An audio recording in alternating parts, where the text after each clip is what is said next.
In the apocalypse, everything will change.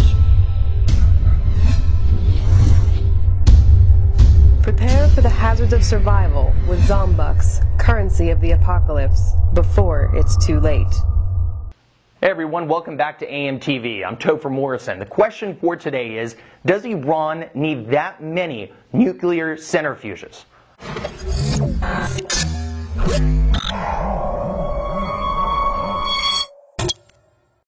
So over the weekend, the Jerusalem Post reported Feridun Abbasi Davani, outgoing head of the Atomic Energy Organization of Iran, revealed that the country has installed over 18,000 uranium enrichment centrifuges.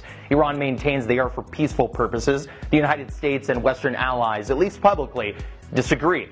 You've undoubtedly heard it all before, but the kicker is, according to Iran, the ultimate goal is actually for over 54,000 centrifuges. Remember that number for later. So 18,000, I know, is a huge number, and understandably the usual suspects, forgive the pun, are up in arms about it. For instance, Bob Manzuk, self-proclaimed political junkie and curmudgeon, comments on JPost, quote, Iran insists its nuclear activity is for purely peaceful purposes. 18,000 peaceful purposes? Robert B. Brock, claiming to work for the Limbaugh Institute for Advanced Conservative Studies, comments, quote, 18,000? Not for long, smiley face. And another right one comes from top commenter on JPost, Richard John Stacy, quote, do they work? Thought Stuxnet fixed that problem. Well, time for another virus. I just love it when the Iranians get all ready to achieve science and are thwarted at the last second by smarter people. Needless to say, it's a spicy issue. But the real question is, what is a centrifuge and how does it work? Simply put, after uranium ore is refined into uranium oxide, two different isotopes are present, U-235 and U-238. U-235 is the stuff you want, used for both nuclear bombs and power plants. Centrifuges spinning at around 100,000 rates per minute exploit the variance and atomic weight of these two isotopes by continually passing these isotopes from centrifuge to centrifuge in a long and tedious process referred to as a cascade. At the end of this chain, you have a high concentration of U-235. But did your centrifuges make enough for either a bomb or a power plant? The number of centrifuges is important. Iran has long since passed the pilot stage, where a mere 164 centrifuges, or one cascade, is used to establish a working model. 3,000 centrifuges is not enough for a nuclear power program, but more than enough uranium, if enriched further, to make a nuclear warhead every 12 months.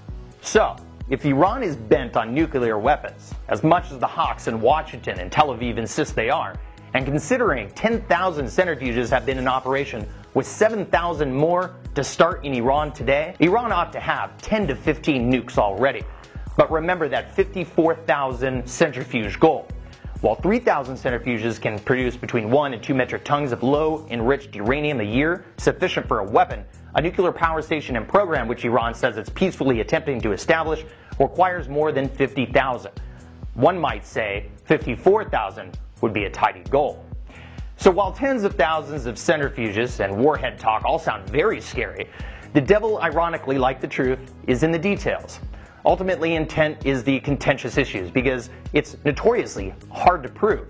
But when looking at Iran's history, while it might support unsavory regimes and secretly fund Shia militias, that seems to be the geopolitical game these days and something many governments, including the United States, has a long history in. I guess the next question is, if Iran is as bad as they say, when they do build a nuclear weapon, and they absolutely will, can Israel's Iron Dome save the Jewish state from total annihilation?